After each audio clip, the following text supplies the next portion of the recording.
Ang napapansin ko lang, tila parang may phenomenon na mas pabata ng pabata yung mga Filipino-Canadians, yung iba nasa 30s or 40s, na mas pinipili na mag-relocate completely sa Pilipinas. Unlike ng nakasanayan natin na mga balikbayan na usually iniisip natin ay yung mga nakakatanda pinipili na doon mag-retire.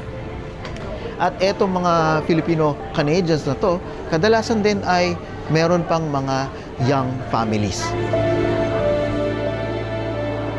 Sa kabilang dako naman, walang patid ang mga galing Pilipinas na gustong-gusto talagang umalis doon at mag-relocate sa North America. Ano kaya ang rason para sa mga Filipino-Canadians na pinipiling umalis o lumipat sa Pilipinas despite sa dami ng mga naririnig natin mga istorya na gusto magsialisan doon at lumipat dito sa atin? Sa Canada, kung talagang umalis na kayo at naging non-resident, ibig sabihin wala na kayong major tie sa Canada, hindi na taxed ang salary ninyo as long as ang trabaho ninyo ay ginagawa ninyo doon na sa Pilipinas. Sa Pilipinas naman, depende. Kung foreigner kayo o resident alien, ang foreign na income nyo ay usually hindi tinatax. Zero.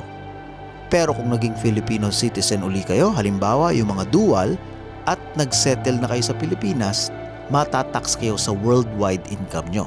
So kasama ang Canadian salary nyo. May 250,000 pesos na tax-free, tapos progressive rates na hanggang 35%.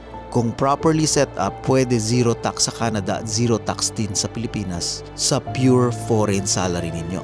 Complicated pero depende sa sitwasyon. Magpa-consult muna sa tax advisor para sigurado. Ang na-observe kong catalyst o ilan sa mga catalyst siguro na konektado sa phenomena na to ay yung nangyari nung COVID.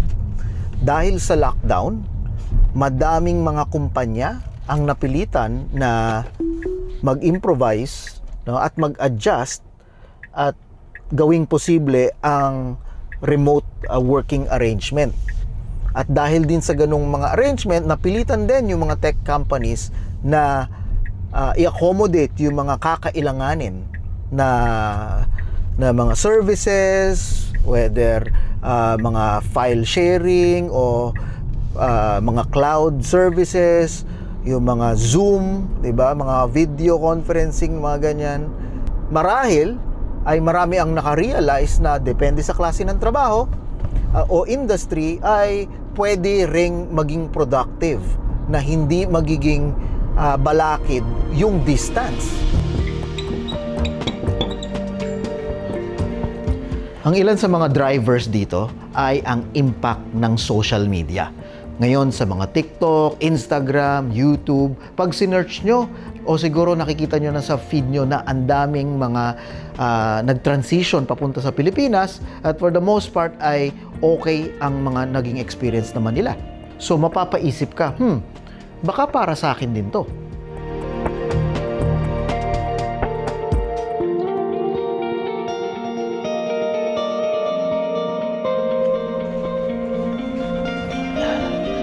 And nandito rin yung language barrier na ngayon sa dami na rin ng mga AI tools, mga apps, yung mga nasa Pilipinas naman, mga pabata o mga estudyante, matatanda, lalo pa ngayon I guess komportable o able na makipag-usap sa English. Konektado rin dito dahil sa social media, dahil sa mga search engine, TikTok, maraming mga rural areas ngayon ang nadidiscover. So, meron na silang mga mall or yung mga dati na baka 6 hours i-drive from Manila ay baka ngayon ay 2 o isang oras mahigit na lang.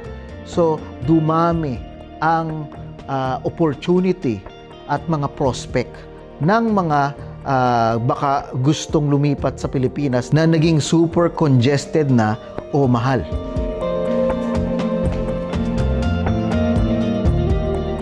And ang gusto ko ring idagdag ay yung fatigue from parents. Ang ibig sabihin ko dito ay kung ikaw ay Filipino-Canadian na in the last 40 years, baka dito ka na talaga lumaki o pinanganak, na witness mo na yung parehong parents mo, day in, day out, nagtatrabaho, baka double job, and ngayon na pa-retire na, at nakikita mo na yung sa cycle ay ikaw naman ngayon ang merong pamilya o young family, pwedeng questionin mo kung ganun na ba talaga ang cycle ng buhay at mas meron ba ang posibilidad ng quality time sa Pilipinas? Na kung may opportunity ka nga, halimbawa na salaried ka at kumikita ka ng dollar, ay accessible ang childcare sa Pilipinas na mahirap ikumpara sa typical na daycare dito na sinasabi natin. Kasi doon, alam natin, makakakuha tayo ng tiwala ka na kasambahay o kamag-anak na talagang mag-aaruga ng anak mo na baka ikaw mismo ay hindi mo naramdaman growing up sa Canada. Ganun pa man, eto mga opportunity na available na para sa mga families na gustong lumipat sa Pilipinas. Ang isa siguro sa pinakamalaking obstacle ay yung healthcare. Alam natin, blessed tayo dito sa Canada na libre ang healthcare. Literal na mas mahal pa ang babayaran mo sa parking kung magpapaanak ka. At kung ano-ano pang mga importante na mga coverage. Sa kabilang dako rin naman, given na yung nabanggit nating arrangement pagdating sa income, tax, posible na hindi mo bayaran, specifically sa mga salaried, no? Doon sa remotely magtatrabaho sa Pilipinas, yung matitipid nila ay enough na para maka-afford ng mga masasabi nating quality na private healthcare. Basically, para silang health coverage na nagsisimula sa may mga public, no, tulad ng PhilHealth, pero alam natin hindi enough yun minsan sa peace of mind, lalo na kung meron kang pamilya. A year, baka kailangan mo maghanda ng baka $14,000 or more. Maaaring kalmo, 14,000 sa Canada, libre. Again, kung yung matitipid mo sa tax mo ay baka enough na makover yung quality na healthcare. So again, depende yan sa sitwasyon, depende sa kung ano ang economic or financial na arrangement nyo sa Pilipinas. Ang isa ring obstacle para sa mga gustong lumipat sa Pilipinas ay pagdating sa education. Dito rin sa Canada, alam natin na primary, secondary education ay libre or almost libre, no? Except kung doon ka sa mga private. And sa Pilipinas ay yes, may public, pero kadalasan ng mga pinag-aaralan doon, even sa primary school, sa mga high school, ay may kamahalan. Kaya para sa mga senaryo ng mga salaried na kumikita ng US o Canadian at instead doon na sa Pilipinas nag-reside, baka afford pa din yung ganun klaseng cost na madadagdag para sa education ng mga anak.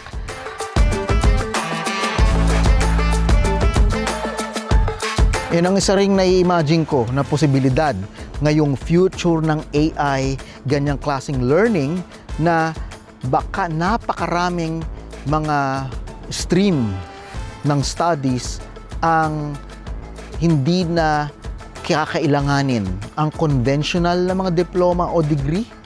Basta ma-execute mo yung mga task, specifically pagdating sa mga AI, pagdating sa mga computer. Kung nasa iyo ang what it takes at nasosolve mo ang problem, baka hindi na maging ganun ang weight ng college or university education. Lalo na sa karamihan ng mga courses o programs na honestly ay baka maging irrelevant na in the very near future. Wala akong makitang malinaw na tamang sagot. May mga pamilyang handang iwanan ng buhay na kanilang pinaghirapan sa Canada para magsimula ulit sa Pilipinas. At may mga pamilya naman sa Pilipinas na handang iwanan ng lahat para lang makarating sa Canada. Parehong nagsusumikap, parehong nagnanais ng mas magandang kinabukasan para sa kanilang mga anak. At sa paglipas ng panahon ay pwedeng mag-iba ang kanya-kanyang definition ng quality of life.